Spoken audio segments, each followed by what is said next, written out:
Assalamualaikum warahmatullahi wabarakatuh.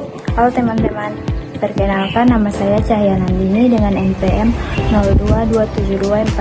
022724111203. Saya dari Prodi Akuntansi kelas 3B, Fakultas Ekonomi dan Bisnis Universitas Hairul Ternate. Di sini saya akan menjelaskan tentang teori keuangan dan perbankan syariah. Jadi, keuangan syariah adalah sistem keuangan yang berlandaskan prinsip-prinsip Islam syariah, di mana setiap transaksi harus bebas dari riba, bebas dari gharar, bebas dari maisir, dan hanya berinvestasi pada sektor halal. Tujuan keuangan syariah yaitu yang pertama, menciptakan keadilan ekonomi melalui distribusi kekayaan yang seimbang. Yang kedua, menjaga stabilitas sistem keuangan berbasis aset real. Yang ketiga, menghindari eksploitasi dalam kegiatan ekonomi. Dan yang keempat, menjalankan muamalah sesuai syariah untuk mencapai falah. Sekarang kita masuk ke lembaga yang paling dikenal dalam sistem keuangan Islam, yaitu Bank Syariah. Bank Syariah menghimpun dana masyarakat dan menyalurkannya kembali dalam bentuk pembiayaan dengan akad-akad yang sesuai syariah. Konsep dasar perbankan syariah. Bank Syariah adalah lembaga keuangan yang berfungsi menghimpun dan menyalurkan dana masyarakat sesuai prinsip syariah Islam. Tidak menggunakan bunga, tetapi sistem bagi hasil dan akad-akad syariah. Tujuan Bank Syariah yaitu yang pertama, mendorong pertumbuhan ekonomi berbasis keadilan. Yang kedua, meningkatkan kesejahteraan masyarakat muslim. Yang ketiga, menjadi alternatif sistem perbankan yang bebas riba. Berikut peran utama Bank Syariah, yaitu yang pertama, lembaga intermediasi, menghubungkan pihak yang kelebihan dana dengan pihak yang membutuhkan dana, layaknya bank konvensional. Yang kedua, lembaga investasi. Lembaga ini berperan sebagai pengelola investasi melalui skema bagi hasil. Yang ketiga, lembaga sosial. Lembaga ini menyalurkan dan mengelola dana sesuai seperti zakat, infak, sedekah, dan wakaf. Selanjutnya, pilar keuangan syariah. Hal yang dilarang. Inti dari keuangan dan perbankan syariah terletak pada penghindaran unsur-unsur yang dilarang. Yang pertama adalah riba.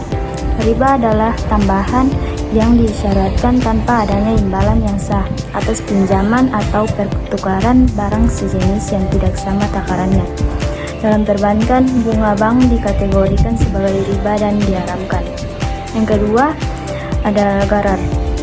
Gharar adalah transaksi yang mengandung ketidakjelasan, resiko berlebihan, atau spekulasi yang dapat merugikan salah satu pihak. Yang ketiga ada maisir. Maisir adalah kegiatan yang mengandung unsur untung-untungan murni yang dapat menyebabkan kerugian besar dan pemindahan kepemilikan harta secara tidak sah. Yang keempat, objek haram. Objek haram adalah pembiayaan atau investasi pada sektor usaha yang dilarang syariah, misalnya alkohol, narkoba, dan perjudian. Selanjutnya, konsep bagi hasil karena adanya larangan riba. Sistem keuangan syariah menerapkan prinsip bagi hasil. Ini adalah perbedaan fundamental dengan perbankan konvensional. Dalam skema bagi hasil, baik bank maupun nasabah menanggung resiko untung dan rugi secara bersama-sama sesuai kesepakatan awal, mencerminkan keadilan dan semangat kemitraan. Selanjutnya, dua pilar utama kontrak bagi hasil, yaitu yang pertama, mudharabah. Mudharabah adalah kerjasama antara dua pihak di mana satu pihak sahibul mal menyediakan 100% modal dan pihak lain mudharib bertindak sebagai pengelola. Keuntungan dibagi berdasarkan nisbah yang disepakati, namun kerugian modal ditanggung sepenuhnya oleh sahibul mal, kecuali mudharib terbukti lalai. Yang kedua ada musyarakah. Musyarakah adalah akad kerjasama antara dua pihak atau lebih untuk mendirikan atau menjalankan usaha, di mana setiap pihak menyumbang modal dan berhak ikut serta dalam pengelolaan. Keuntungan dibagi sesuai nisbah yang disepakati, dan kerugian ditanggung sesuai proporsi modal. Berikut konsep uang dan fungsinya. Dalam keuangan syariah, uang memiliki fungsi yang terbatas. Yang pertama sebagai alat tukar, yang kedua sebagai satuan hitung. Uang bukan komoditas yang dapat diperjualbelikan untuk mendapatkan keuntungan dari pertukaran uang itu sendiri, sehingga transaksi yang bertujuan menghasilkan uang dari uang tanpa adanya aktivitas ekonomi real dilarang. Ini memperkuat pentingnya sektor real dalam aktivitas perbankan syariah. Berikut produk penghimpunan dana. Bank syariah menghimpun dana melalui dua kategori utama, yaitu yang pertama prinsip titipan, wadiah. Wadiah yadamana, titipan murni di mana bank bertanggung jawab atas keamanan dana dan dapat menggunakannya, namun diwajibkan mengembalikan dana secara utuh. Bank boleh memberikan bonus bukan bunga yang sifatnya sukarela, contohnya seperti giro dan tabungan wadiah. Yang kedua, prinsip bagi hasil. Tabungan dan deposito mudharabah mutlakah adalah nasabah bertindak sebagai sahibul mal dan bank sebagai mudarib. Bank memiliki kebebasan penuh mengelola dana dan keuntungan dibagi sesuai nisbah yang disepakati. Berikut produk penyaluran dana. Penyaluran dana di bank syariah dilakukan melalui berbagai akad yang menghindari riba dan didasarkan pada aktivitas sektor real. Yang pertama ada akad jual beli. Yang pertama murabahah, akad jual beli di mana bank membeli barang yang dibutuhkan nasabah, misalnya rumah atau mobil, dan kemudian menjualnya kembali kepada nasabah dengan harga jual yang disepakati dan mencakup margin keuntungan yang transparan. Nasabah membayar secara angsuran. Yang kedua adalah salam. Salam adalah jual beli barang dengan penyerahan barang di kemudian hari. Sementara pembayaran dilakukan di muka atau secara tunai.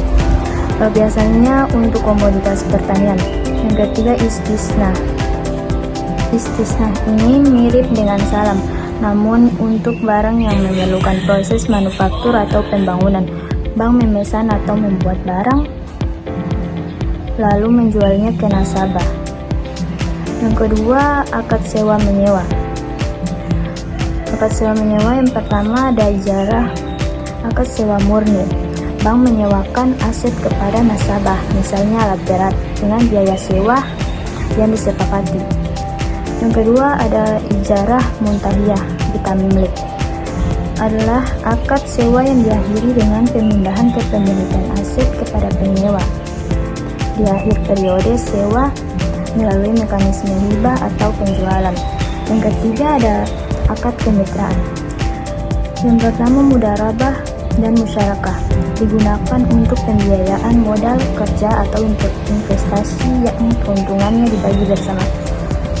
Berikut yang keempat ada akad pinjaman kebajikan. Akad pinjaman kebajikan ini ada akad pinjaman tanpa imbalan yang wajib dikembalikan pokoknya dalam jangka waktu tertentu. Bank tidak mengambil keuntungan, sering digunakan untuk pinjaman sosial atau talangan.